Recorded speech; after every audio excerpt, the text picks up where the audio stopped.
చేసేయాలా, అధికారులు చేసేయాలా అంటారు. అధికారులు శాశ్వతం కాదు, రాజకీయ నాయకులు శాశ్వతం కాదు. ఆదోని అభివృద్ధి మాత్రమే శాశ్వతం. మీరు ఈ సీట్లో ఉంటారా లేదా నాకు తెలియదు, నేను ఈ సీట్లో నాటనే ఉంటారా తెలియదు, కానీ అధికారులు ఈ సీట్లో ఉంటారా, వేరే అధికారులు వస్తారా తెలియదు, కానీ జరిగిన పని మాత్రమే శాశ్వతమని మీ అందరికీ ఒకసారి గుర్తు చేస్తా ఉన్నా.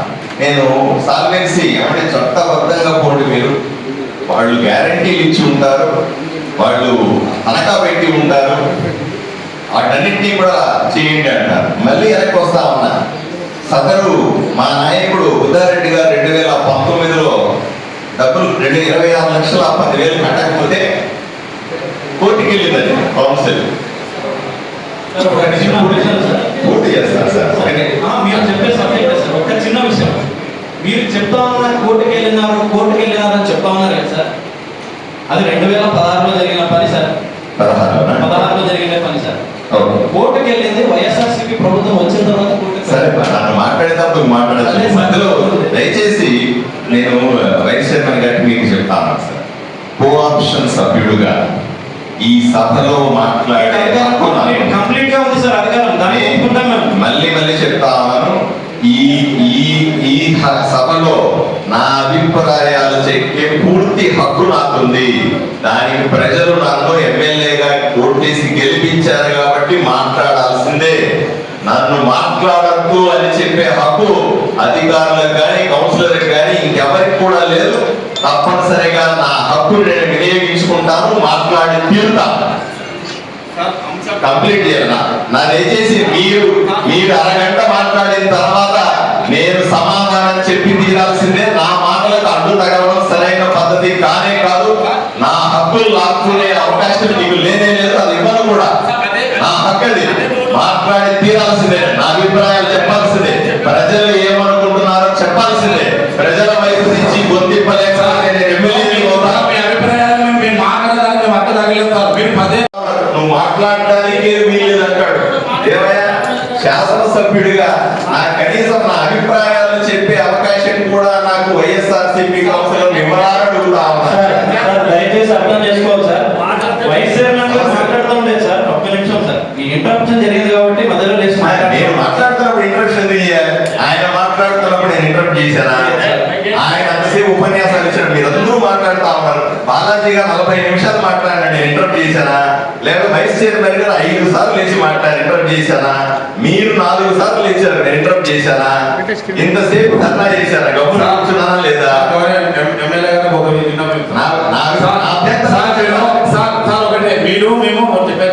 మేము సభ్యులు సమావేశం కౌన్సిల్ సమావేశాలు మాట్లాడడానికి చర్చించడానికి సమావేశం. మీరు ఎమ్మెల్యే గారు ఏదైనా ఉంటే చెప్పవచ్చు, కానీ మా మేము అభిప్రాయాలు మీరు అర్థం తగ్గడానికి మీకు లేస్తారు. ఒకటి ఇంకోటి, నేను కాంప్లెక్స్ మీద అంశం మీద మాట్లాడుతున్నాను. అది అయిపోయిన తర్వాత మీరు ఇంకొక సబ్జెక్ట్కి వెళ్ళండి. నేనేమంటున్నానే, మీరు ఒక సబ్జెక్ట్ అయిపోయిన తర్వాత ఒకటి మాట్లాడండి చెప్తారు. మీకు అది చెప్తే మీరు పూర్తి చెప్పండి పోతే ఎట్లయితే తప్పు చేయగల వారు తప్పు అనేది మాట్లాడే విధానం వస్తారు. మేము కాంట్రాక్టు ఆ సబ్జెక్టు పైన పూర్తిగా క్వాలిటీ కానీ నాణ్యత కానీ దానికి సంబంధించిన కానీ చర్చ జరిగిన తర్వాత దానికి సంబంధించిన అధికారులు ఇక్కడ మనకి వివరిస్తారు. మా సమావేశం పూర్తిగా వినాలి సార్, మీరు వినాలా సార్, అంతేగాని మా అభ్యర్థులు మీరు గట్టేసి అర్థం చేస్తారు సార్. మీరు సబ్జెక్ట్ మాట్లాడతారు. మీరు ఇప్పుడు నాణ్యత లేని క్వాలిటీ బాగుందని ఎవరు చెప్పారు సార్? నాకు కూడా ఇంతకుముందు కమిషన్ ఏం చెప్పారు తెలుసా సార్? ఎందుకు అది పని ఆఫ్ చేశారు, ఎందుకు నిలబడిపోయింది? అవును, అది స్టార్ట్ చేయొచ్చు కదా. మేము ఏం చెప్పలేకపోతున్నాం, ఉద్యోగం చేయలేకపోతున్నాం, ఇక్కడ మాకు ప్రాబ్లమ్స్ ఉన్నాయి, మేము తట్టుకోలేకపోతున్నాము, మేము మా బిల్లు ద్వారా మాకు ఇన్ని నిబంధనలు అని బయట కమిషన్ నాకు చాలాసార్లు చెప్పాను. కానీ మేమేమంటాం సార్, ఇక్కడ క్వాలిటీ ఉందో లేదా, కాంట్రాక్ట్ పని చేస్తాడో లేదా, బిల్లు తీసుకున్నారో ఉంటాడో పారిపోతారా, క్వాలిటీ కరెక్ట్గా ఉంటుందా లేదా, దీనికి బాధ్యత లేదా అని ఒక కాంట్రాక్ట్ ఒక టెండర్ ఏదో ఒక అగ్రిమెంట్ దానికి సంబంధించి ఇన్వాల్వ్ చేసుకుంటాం. మనము అధికారులకి పని చేపించి ప్రజలకి మంచి చేసే బాధ్యత మీ పైన ఉంటుంది సార్, మా పైన ఉంటుంది సార్. కానీ దాన్ని అప్పి చేసే పైన కూడా మనము క్వాలిటీ బాగాలేదు మనం చెప్పి కాంట్రాక్ట్ తప్పుదారి పెట్టి, ఇప్పుడు ఎంపీ అనుచరులైనా మీ అనుచరులైనా ఎవరైనా అనుచరులైనా మాట్లాడడం చాలా ఉండదు సార్. ఇక్కడ సబ్జెక్ట్ పైన కాంప్లెక్స్ పైన ఎందుకు అంశం పెట్టారు, ఎందుకు తీసినారు, దీనిపైన వివరణ ఇవ్వాల్సింది అంశం మీద చైర్పర్సన్ అధ్యక్షులు దాని టెక్నికల్ మీద మీరు చెప్పిన అంశం సార్. ఈ నాణ్యత మీద సంబంధించిన అధికారులు ఇవ్వాలని కోరుకుంటాం సార్. కానీ మీరు ఎమ్మెల్యే గారు మాట్లాడితే మేము మాట్లాడాలని కాదు సార్. ఎందుకంటే మీరు పూర్తిగా మీకు సబ్జెక్ట్ మీద మాట్లాడటం మీరు అయిపోయిన తర్వాత ఇంకో సబ్జెక్ట్ కదా సార్. మీరు పూర్తిగా అయిపోయిన టైం అవుతుంది, అందరూ మళ్ళీ లేచిపోతాము అప్పుడు ఏం కదా సార్. తప్పు చేసిన వాళ్ళు తప్పని మీరు సార్ అందుకోసం మీరు జాగ్రత్తగా ఉండాలని అయిపోయి మాట్లాడదాం సార్. ఇది మీద మాట్లాడారు వైస్ చైర్మన్ గారు నన్ను మాట్లాడద్దు అంటున్నాడు. సార్ ఆయన ఉద్దేశం మాట్లాడొద్దని కాదు సార్, నాకు కనీసం నా భావాలను ఎక్స్ప్రెస్ చేసే అవకాశం ఇవ్వద్దు అన్నాడు. సార్ మీ భావనలు చెప్పినారు సార్. ఏ అంశం పైన ఇంకా పూర్తి కాదు. నా భావాలను చెప్పి ఈ అంశం మీద కాంట్రాక్ట్ లేకుండా మీరు చెప్పినారు సార్. దానికి వివరణ ఇవ్వాలి కదా సార్. మేము పూర్తి చేయాలి. కాంప్లెక్స్ గురించి పూర్తి చేయాలి. పూర్తి చేస్తారు. ఒక ఉంటాం సార్. నా భావాలు చెప్పండి. నన్ను ఇలాగా నేను మాట్లాడేసి మీరు క్రాస్ టాక్ చేస్తా ఉన్నా కూడా సార్ ఇప్పుడు మీరు ఎమ్మెల్యే గారు మీ అధికారులు మాకు మీరు వస్తున్నాం సార్. ఇక్కడ మా సమావేశంలో మీ అసెంబ్లీలో మళ్ళీ మాట్లాడిస్తారా సార్? అసెంబ్లీలో వాళ్ళు ఇంకా వివరాలు ఇస్తారా సార్? ఇప్పుడు అవసరం సమావేశం కాదు సార్. మీరు గౌరవం వస్తే గౌరవంగా సహాయం వచ్చి చెప్పొచ్చు. అభిప్రాయం చర్చ మీద మాట్లాడుకుంటారు సార్. దయచేసి మీరు మా గొంతులు సార్, మా గొంతులు అమ్మవద్దు సార్. ఎమ్మెల్యే గారు అధికారం ఉందని మీరు చేయొచ్చు, మా గొంతులు అవ్వచ్చు, కానీ చట్టాన్ని అప్లైపోయారు కదా సార్. చట్టాన్ని మీరు చేయరు కదా సార్. దయచేసి ఆలోచించారు సార్. ఎమ్మెల్యే గారు మీరే దయచేసి ఆలోచించారు సార్. మీ సబ్జెక్ట్ మీద మాట్లాడదాం సార్. సబ్జెక్ట్ పరంగా ఎదుర్కొన్నాం. తప్పుడు మిమ్మల్ని అప్పుడు తప్పుడు మీరు ఒప్పుడు సమావేశాలు పోతాం, కానీ సబ్జెక్ట్ దయచేసి అంతే సార్. వైస్ చైర్మన్ గారు నన్ను మాట్లాడనీయకుండా మీద పడతా ఉన్నాడు. ఇది కరెక్ట్ కాదు. ఎంతసేపు నన్ను వాదించాలని ప్రయత్నం చేసి నా మాట బయటికి రాకుండా క్రాస్ టాక్ చేయడం కూడా కరెక్ట్ కాదు. దయచేసి ఎమ్మెల్యే గారిని ఇన్వైట్ చేస్తున్నాను. ఏమనుకోకండి. మా వైస్ చైర్మన్ గారు చెప్తా ఉండేది ఏంటంటే సార్, కమర్షియల్ కాంప్లెక్స్ సబ్జెక్ట్ అయిపోయిన తర్వాత అన్న క్యాంటీన్ తో ఇంకో సబ్జెక్ట్ కి వెళ్దామని సార్. అంతే. దీన్ని ఎక్కడ కూడా ఎవరు తప్పుగా తీసుకోకూడదు సార్. మీరు చెప్పండి సార్, మీ భావం ఏం వ్యక్తం చేయాలనుకున్నారు, మీరు ఏమనుకుంటున్నారు చెప్పండి. దాని తర్వాత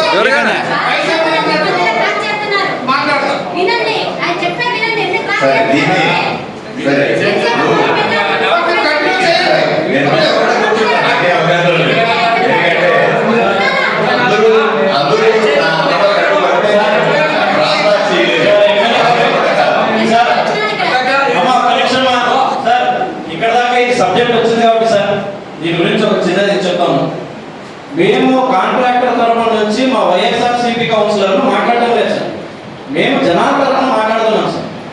నువ్వు మాట్లాడితే గంటలు మాట్లాడితే మేము ఊరుకుంటారా? నువ్వు గంటలు మాట్లాడితే కామెంట్లు చేస్తే మేము ఊరుకుంటారా? మరి నేను ఎందుకు మాట్లాడకూడదు? నా మాటలు కట్టుపడాల్సిన అవసరం ఎట్లా వచ్చింది? కనీస ఎమ్మెల్యేగా నా ఆలోచనల్ని, ప్రజల ఆలోచనల్ని కౌన్సిల్లో చెప్పే హక్కు నాకు ఉందా లేదా అని చెప్పాలా అధ్యక్ష? అన్నా క్యాంటీన్లకు సంబంధించిన ఎన్నో ఆరోపణలు వచ్చినాయని మేము గొడవపడినాము, దానికి రాజకీయం కొట్టుకుంటున్నాము. దాని గురించి చెప్తున్నా సార్. కాంప్లెక్స్ ఇవన్నీ ఇంటర్లింక్డ్ సార్. లేదు లేదు నేను మాట్లాడాలి కదా సార్, నాకు టైం ఇవ్వాలి. మీరు నన్ను మాట్లాడొద్దు అని అన్నా చెప్పండి, లేదా పనుల ఆఫీసి 6 నెలలు దాటింది. కౌన్సిలర్లకు అందరికీ నేను స్పష్టంగా చెప్పాను, 6 నెలలు దాటిన తర్వాత కూడా అతను పని మొదలు పెట్టట్లేదు. పలుసార్లు ఇంతకు ముందు కమిషనర్ మాట్లాడినాడు. నేను చైర్మన్ గారికి రిక్వెస్ట్ చేసిన ఆయన పిలిపించి మాట్లాడమని. నేను మాట్లాడినాను ఆయన్ని. ఇన్ని మాట్లాడిన తర్వాత కూడా ఆయన ఉద్దేశం పని మొదలు పెట్టాలని కాదు, ఆయన ఏదో విధంగా ఉన్న డబ్బులు తీసుకొని పారిపోవాలనే ఆలోచనలో ఉన్నాడు. స్పష్టంగా చెప్తున్నాను మీకు. దీన్ని మీరు అనుమతిస్తారా? సార్ ఆయన పారిపోతాడనేది ఆయన వెల్ ఎస్టాబ్లిష్డ్ కాంట్రాక్టరే సార్. మీరు ఇచ్చే 4 కోట్లు తీసుకొని రాత్రికి రాత్రి ఊరు కూడా ఇచ్చే మనిషి కాదు. దానికి ఏదైనా ఉంటే ఆయన అగ్రిమెంట్ మీద సైన్ చేస్తుంటాడు, దానికి ఒక ఫార్మాట్ ఉంటుంది.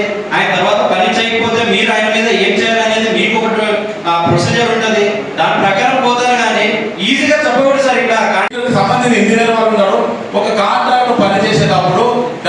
సంబంధించిన అగ్రిమెంట్లు అన్ని సంతకాలు చేసుకునే పని స్టార్ట్ చేశారు. ఈ రోజు మన ముందే ఇంకా మీడియా ముందు అడగండి, ఆయన పని చేసినంత పిల్లాడుతున్నాడా, దాన్ని వేసిన పిల్లాడుతున్నాడని చెప్పాను సార్, నేను దానికి మాట్లాడతాం సార్. కానీ పని డెవలప్మెంట్ విషయంలోన ప్రజలు వాస్తు కట్టిన సొమ్ము వాళ్ళ డబ్బులు మున్సిపాలిటీ ఇన్కమ్ విషయంలోన పూర్తిగా అడ్డపడడం మీరు ఏకపరిస్థితి ఒప్పునండి సార్, మీరు ఒప్పునండి. ఎందుకంటే క్వాలిటీ కంట్రోల్ లేనప్పుడు దానికి సంబంధించి ఇంజనీర్ సెక్షన్ ఎమ్మెల్యే గారు పెద్దవాళ్ళు పిలిపించుకుని ఆ క్వాలిటీ ఇలా ఉందని ఒకసారి అధికారులతో చర్చించుకుని మీరు దాని మీద ఏం యాక్షన్ తీసుకుని తీసుకోండి.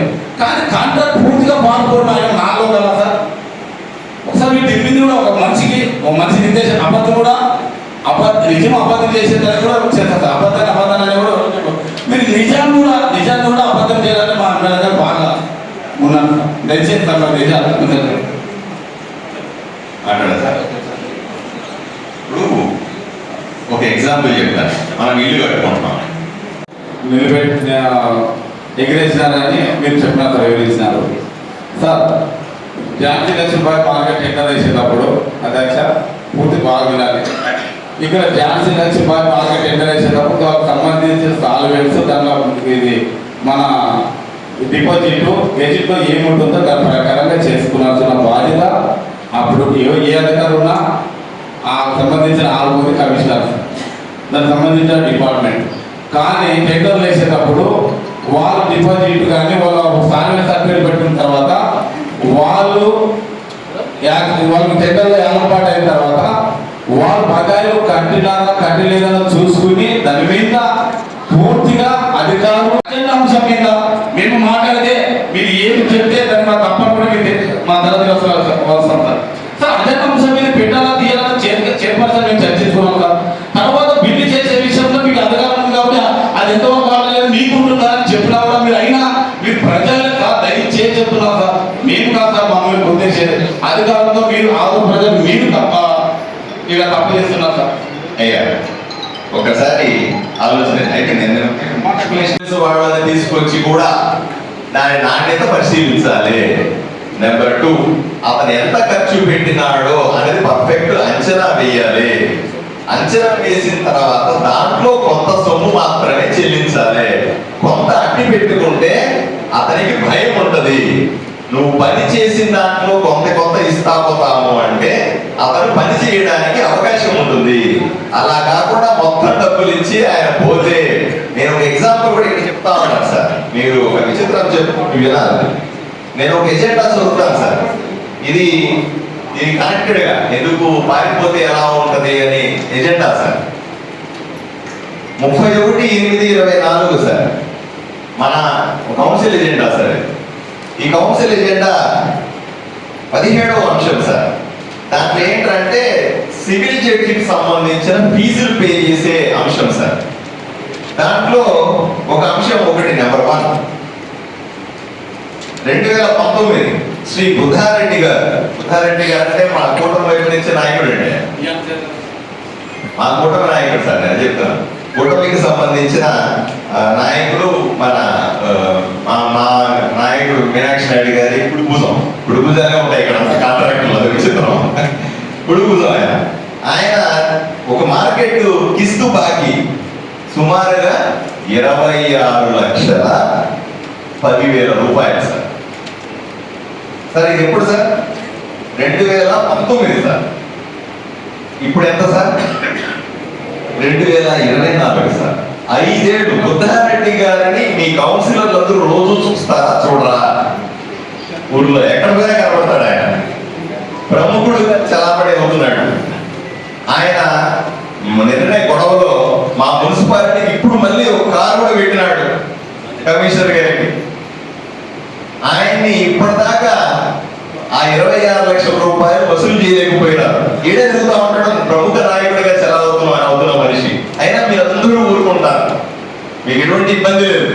ఏ రోజు దాన్ని ప్రశ్నించలా కౌన్సిల్లో. నెంబర్ 2 శ్రీనివాస చౌదరి గారు, ఆయన కూడా మా నాయకుడే సార్. మా మీనాక్షి నాయుడు గారి ఎడంభుజం సార్. ఆయన కూడా 13,28,000 రూపాయలు 2020లో ఆయన కట్టలేదు సార్. ఆయన కూడా నిన్న గొడవ జరిగినప్పుడు కూడా మా లీడర్ ముదారెడ్డి గారు, మా లీడరు శ్రీనివాస్ చౌదరి గారు ఇద్దరు కూడా ఇక్కడ ధర్నా చేశారు సార్. వాళ్ళ హక్కుల గురించి మాట్లాడినారు సార్, వాళ్ళు బల్లలు కొట్టినారు సార్, పెద్ద ఎత్తున ప్రచారం సార్. 2-3 రోజుల నుంచి వాళ్ళు ఇక్కడే తిరుగుతూ ఉన్నారు సార్. మీకు అందరికీ కనబడతారు సార్, మీకు అందరికీ స్నేహితులు సార్, ఎక్కడ పోయినా ఉన్నారు. ఆయన్ని కూడా మీరు డబ్బులు వసూలు చేయలేకపోయినారు. రేపు ఇదే కాంట్రాక్టర్, మున్సిపాలిటీ కాంప్లెక్స్ సంబంధించిన కాంట్రాక్టర్ మొత్తం డబ్బుల్ని ఎగ్గొట్టి పోతాడు. మీరేం చేస్తారు సార్? ఒకనే పూర్తవలేదండి, ఒకే నిమిషం సార్. ఆయన కూడా ఎగ్గొట్టి పోతే మీరు ఏమి చేయగలుగుతారు, మనం ఏం చేయగలుగుతారు? అప్పటికి కమిషనర్ గారు ఉంటారా లేదా, అప్పటికి చైర్మన్ ఉంటారా లేదా, అప్పుడు ఎమ్మెల్సీ గారు ఉంటారా లేదా, అప్పుడు మీరు కౌన్సిలర్ గా ఉంటారా లేదా? 17 నెలల తర్వాత బాధపడేది ఆదోని కాదా? బాధపడేది ఆదోని మున్సిపాలిటీ కాదా? బాధపడేది 33 మంది 4 కోట్ల రూపాయలు కట్టినటువంటి వ్యాపారస్తులు కాదా? మనమందరూ పోతాం సార్, బాగానే ఉంది. మనమందరూ నేను 5 ఏళ్ళు, మీరు 17 నెలలు, ఆయన కొంతకాలం, ఈయన కొంతకాలం, కమిషనర్ ఎన్ని రోజులు ఆయన ఉద్యోగంలో ఉంటే అన్ని రోజులు ఇక్కడ. తర్వాత ఎవరు సమాధానం చెప్తాడు? ఈ రోజు నేను చెప్పిన 2 విషయాలకే 5 ఏళ్లుగా సమాధానం లేదు సార్. వైస్ చైర్మన్ గారు 5 ఏళ్లుగా దీన్ని రాబట్టలేకపోతా ఉన్నారు. అట్లాంటిది ఈ కాంట్రాక్టర్ పారిపోతే అర్థమైన ఏం చేయగలుగుతారు? కాబట్టి తప్పనిసరిగా నా వాదన, నేను ప్రజలను అడుగుతా ఉన్నా, మీ ద్వారా మిమ్మల్ని అడుగుతా ఉన్నా, ప్రజలను కూడా అడుగుతా ఉన్నా, దయచేసి కాంట్రాక్టర్లకు బిల్లు చెల్లించే సందర్భంలో పర్ఫెక్ట్ గా నాణ్యత చూడాల్సిందే, పర్ఫెక్ట్ గా వాళ్ళు పని పూర్తి చేయాల్సిందే. పూర్తి చేసిన తర్వాత కూడా చేసిన పని సక్రమంగా జరిగిందా లేదా అని చూడాల్సిందే. తర్వాతనే బిల్లు చెల్లించాల్సిందే. బిల్లును కూడా విడతల వారీగా చెల్లించాల్సిందే. కొంత డబ్బు మెయింటెనెన్స్ కోసం మన దగ్గర పెట్టుకోవాల్సిందే. అప్పుడే ఆదోనికి మంచిది, మనందరికీ మంచిది అనే విషయాన్ని మీకు గుర్తు చేస్తామని సార్. ఒకటి 9-4 లక్షలను పెడుతున్నారు అధ్యక్ష. అంటే దీనికి కారణం ఏం అధ్యక్ష? మన దయచేసి కౌన్సిల్లో సభ్యులు తెలియజేస్తే బాగుంటుంది అధ్యక్ష. శనివారం 20 లక్షల రూపాయలు పెట్టినారు అధ్యక్ష మీటింగ్ లో. సోమవారం వచ్చేదానికి 9.5. అంటే ఎందుకు మళ్ళీ ఇంకొక తెలియదంటే మరి 2 lakhs 3 lakhs పెట్టాయి కదా అధ్యక్ష. ఇష్టం వచ్చినట్టు పెట్టుకుంటే ఎట్లా అధ్యక్ష? దీంట్లో యాక్చువల్లీ 40 వార్డులు ఉంటాయి సార్ మనకి. 40 వార్డులకి ఇంపార్టెంట్ చెప్తాను.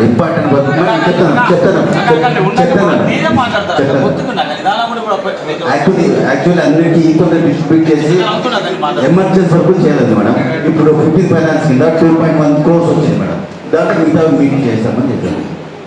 ఆల్రెడీ అప్రూవ్ అయింది మేడం. అప్రూవ్ అయింది, ప్రపోజల్స్ పంపిల్లాం సార్. ఒకటి సార్, కాన్ఫిడెన్స్గా ఉంటుంది అది. ఇప్పుడు మినిమం సార్ ఒకటి మళ్ళీ శనివారం పెట్టే అజెండాలో ఆ రోజు డబ్బులు ఎన్ని వచ్చినాయని తెలియదు సార్. కొన్ని ఎమర్జెన్సీ వర్క్లు అంటే emergency correct sir. Pune Mela అట్లాంటివి అన్ని పడతాయి. ఇప్పుడు వాడు కూడా ఎమర్జెన్సీ సార్. పెట్టిన దాంట్లో తీస్తే ఎవరికైనా బాధ అనిపిస్తుంది సార్. ఇప్పుడు వార్డులో పనులు కావాలనుకున్నప్పుడు మేము అడుగుతున్నాము. ఇప్పుడే దాదాపు ఆయన చాలా సార్లు అడుగుతుంది. ఇప్పుడు కొన్ని మాటలు ట్రాన్సాక్షన్ మనకి మీకు ట్రాన్సాక్షన్ వేరే అవుతున్నాయి మాట్లాడినప్పుడు. మరి శనివారం పెట్టిన దాంట్లో 20 లక్షలు పెట్టి ఇప్పుడు వచ్చేసరికి మీరు వేరే వాళ్ళ డబ్బులు ఖర్చు పెట్టాలా, అది పెట్టాలా, దానికి అన్ని కావాలి కదా సార్. నెక్స్ట్ మీట్ అది కాదు అక్కడ అది పెట్టడం ఖచ్చితంగా కాదు. బేస్ పెట్టాం ఎమర్జెన్సీగా. నెక్స్ట్ 2.19 మీట్ అధ్యక్ష సార్, కౌన్సిల్ సభ్యులు మా సభ్యులుగా వార్డులో ఏదైనా పని అడిగితే ఎస్టిమేట్ వేసి చైర్పర్సన్కి ఇస్తాం. చైర్పర్సన్ మేము జనరల్ ఫండ్ ఫండ్స్ చూసి బడ్జెట్ చూసి ఇక్కడ ఎంత పెట్టాలని మేము చర్చించుకుంటాం. మీరు దీంట్లోన ఇంత పెట్టాలి, అంత పెట్టాలి, ఇంకొకరు చెప్పి మీకు ఏమన్నా అధికారం ఉందా? బడ్జెట్ అలొకేషన్ కూడా చూసి ఏమన్నా అధికారం ఉందా? మరి లేనప్పుడు 25 లక్షలు తీసి పెట్టిందని 9 లక్షలు తీయడానికి ఎవరు దీనికి కారకులు? యాక్చువల్లీ మీరే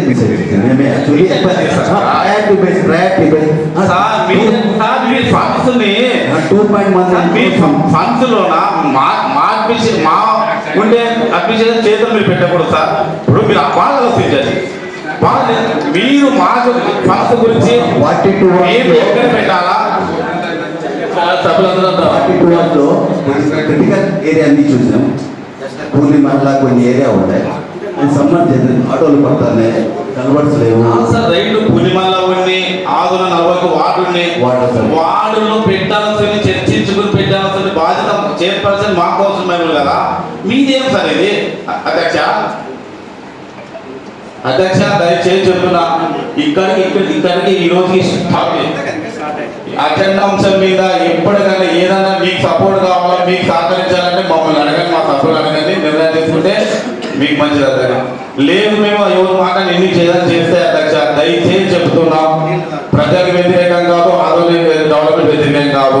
మా సభ్యుల్ని అడుకోకుండా మా సభ్యుల్ని కూడా ఇంత పెట్టాలి అంత పెట్టాలని మీరు చర్చించుకున్నారంటే దయచేసి చెప్తాం. ప్రతి కౌన్సిలర్ సమావేశంలోన ఇలా అది ఎట్లా అంటారంటే మేము ఏ సబ్జెక్ట్ మీద పాస్ చేయాలా, ఏ సబ్జెక్ట్ ప్రిపేర్ అయ్యి వచ్చి మేము పాస్ అని సభలో కూర్చుని ఆ సబ్జెక్ట్ మీద వాయిదా వెళ్ళిపోతాం. ఎక్కువ చర్చించుకోము. ఇట్లా జరిగితే మంచిది కాదు. దయచేసి ఏ అంశం మీద కాబట్టి ఇలా చేయదండి అధ్యక్ష. ఒక మీరు దయచేసి అజెండా మీకు మాకే ఉండే సభలో మీ అజెండా అంశం చర్చేంత వరకు మీకు దాంట్లో చర్చ అభిప్రాయం జరిగి ఒక పాస్ చేయాల్సిన బాధ్యత సభలో మెజారిటీ ప్రకారం ఉంటుంది. మీకు దయచేసి ఇలాంటి ఇంకోసారి చేయదండి. తర్వాత ఈ మున్సిపల్ కాంప్లెక్స్ కూడా ఇప్పుడు మీరు చెప్పినారు మీకు తెలియదు కాబట్టి ఆ అంశం వచ్చినప్పుడు దాన్ని కూడా పాస్ చేసి మెన్షన్ చేయాలి. ఎందుకంటే డెవలప్మెంట్ విషయాలు అడ్డుపడకూడదు. ఇది ప్రజలకు మున్సిపాలిటీకి వచ్చే ఇన్కమ్ కూడా ఆదాయం కూడా మనం అడ్డుపడకూడదు. ఇప్పుడు ఒక కాంప్లెక్స్ షాప్ కట్టారు మనకు ఆదాయం పెరుగుతుంది.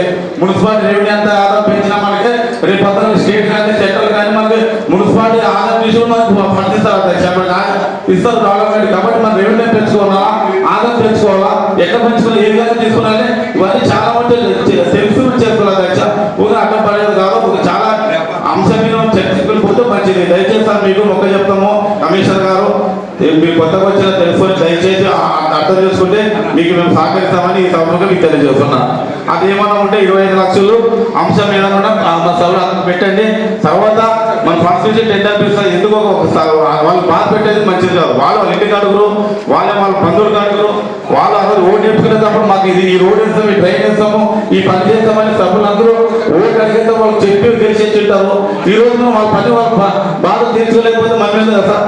కాబట్టి దయచేసి అలాంటి మీరు ఇంకోసారి మా అలాంటి ఇంత పెట్టలేదు అధ్యక్ష. ఈ నెక్స్ట్ అజెండాలో మా అంశం మాకు ఇన్ఫార్మ్ చేసి మాకు తెలిపి మీకు పెట్టాలని మీ సభ తెలియజేస్తున్నా.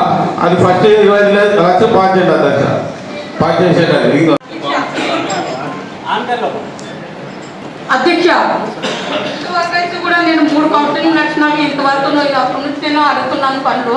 ఇప్పటికి మొన్న పెట్టినారు 25 lakhs పెట్టినారు అజెండాలో. ఇప్పుడు మరి 9,50,000 పెట్టినారు. ఇప్పుడు ఇంత మార్పు వచ్చింది. నేను ఎంత చెప్పినాను, నేను 16 lakhs అవుతుంది అని చెప్తున్నాను. చెప్పిన తర్వాత నేను చెప్పిన మాట్లాడతాం మళ్ళీ. ఒక 60 లక్షలు పని 70 లక్షల వరకు ఉందని నేను పైన కౌన్సిలింగ్ అని చెప్తున్నాను. ఇప్పుడు ఇంత తక్కువ పెడితే ఆ వాటర్ కొరత ఎట్లా చెప్తుంది అసలు ఆ వాటర్ ఇంతవరకు అయితే ప్రాబ్లం చాలా ఉంది. ఆ వాటిలో అన్ని వాటిలో ఉన్నావు లేదో అన్ని వాటిలో అంత డెవలప్మెంట్ అయింది.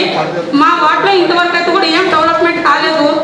అంటే అక్కడ పెద్ద ఎమ్మెల్యే సార్ చూస్తున్నారు, అక్కడ కాలువ ఎట్లా ఉందో ఏం లేదో. ఆ వాటిలో కాలువ పెద్ద వస్తుందానికి వర్షం కాలం వస్తే ఆ వాటర్ అంతా నొప్పి వస్తుంది.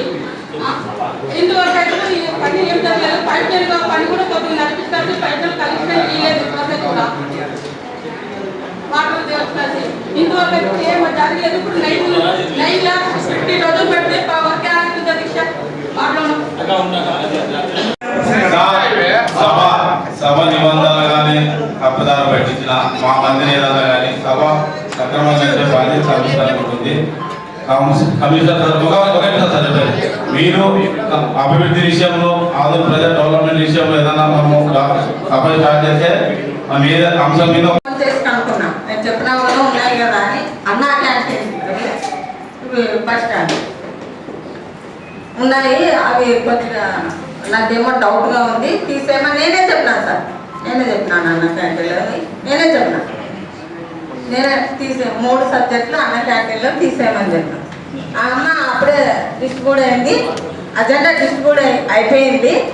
అది ఇప్పుడు ఏం చేసేది కాదంటే కొత్త అజెండా పెట్టండి. ఆ 3 అంశాలు తీసి మళ్ళీ రెడీ చేసి మీటింగే పోస్ట్పోన్ చేయండి.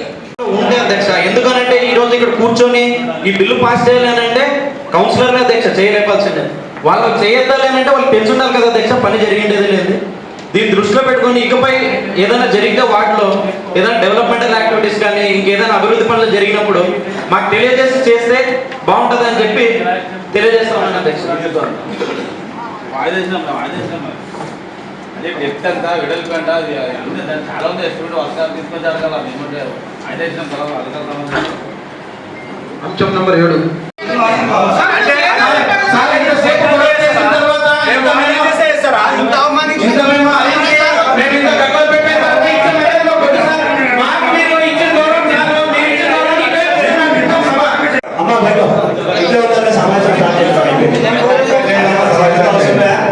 వచ్చిన ఆధార్ ప్రజల కోసం